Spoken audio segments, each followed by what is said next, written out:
नमस्कार, नई सुबह नई खबर देख रहे हैं आप। मैं हूं आपके साथ दीपाली। बात करते हैं मऊ की घोसी विधानसभा सीट की। मऊ की घोसी विधानसभा सीट पर हो रहे उपचुनाव के लिए सपा और बीजेपी ने पूरी ताकत लगा दी है। अखिलेश के हुंकार भरने के बाद अब सीएम योगी घोसी में मोर्चा संभालेंगे, क्योंकि इन चुनावों को लोकसभा इलेक्शन का लिटमस टेस्ट माना जा रहा है।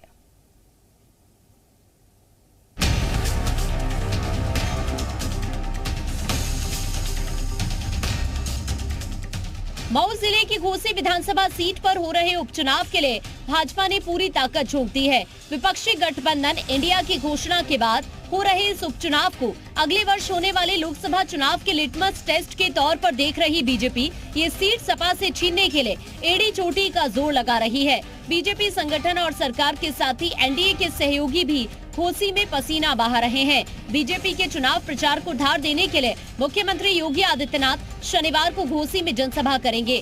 बीजेपी के लिए घोसी का घमासान कितना अहम है, इसका अंदाजा इसी से लगाया जा सकता है कि डिप्टी सीएम केशव प्रसाद मौर्य एक सप्ताह में दूसरी बार घोसी पहुंचे। उन्होंने दावा किया कि इस चुनाव को बीजेपी बड़े अंतर से जीतेगी, सपा की जमानत जब्त होगी।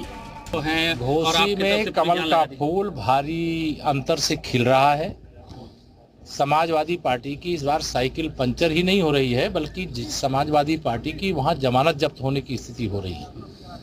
आज वहां सभी वर्गों में भारतीय जनता पार्टी का इतना जबरदस्त समर्थन बढ़ा है कि मैं स्वयं भी आश्चर्यचकित हूं। जो मुझे अपेक्षा थी, मुझे आज का जो फीडबैक है उसके हिसाब से हम बहुत बड़े अंतर से घोसी विधानसभा उपचुनाव जीत रहे हैं। घोसी उपचुनाव में बीजेपी प्रत्याशी दारा सिंह चौहान का मुकाबला सपा के पूर्व विधायक सुधाकर सिंह से है।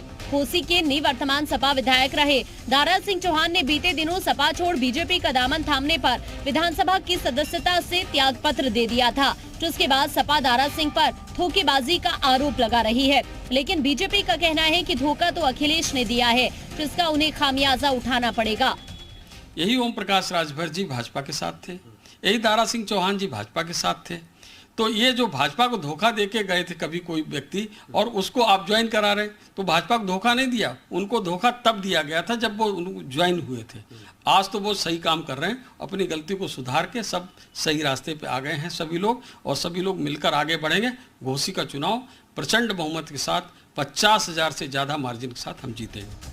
घोसी उपचुनाव सिर्फ दो प्रतिद्वंदी दलों के नहीं, बल्कि दो प्रतिस्पर्धी गठबंधनों एनडीए और आईएनडीआईए के बीच चुनावी रण में बदल गया है। दोनों खेमे जोर आजमाइश में कोई कसर नहीं छोड़ रहे हैं।